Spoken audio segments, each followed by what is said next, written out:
Okay, kung PC naman ang gamit niyo mga boss, so punta lang kayo dito sa Wallet Connect, no? Halimbawa sa NFT, Wallet Connect connected.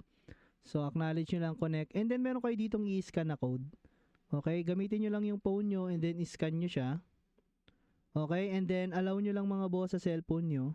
Okay, pakita ko rin yung sa cellphone natin na inallow natin. Okay, so ayan, i-allow ko lang siya mga boss. Okay, and then verification complete.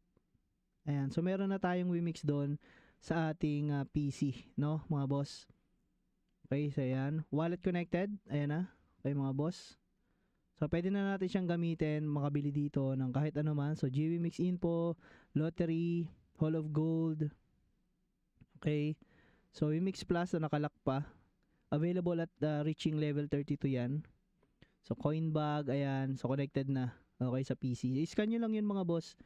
Okay, so pwede na tayong bumili. Gamit din dito sa shop. No?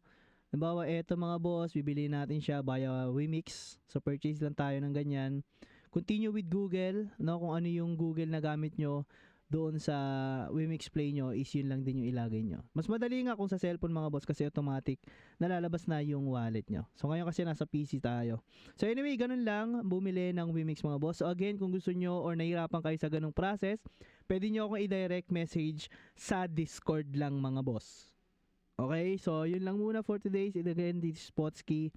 Maraming salamat. Bye-bye.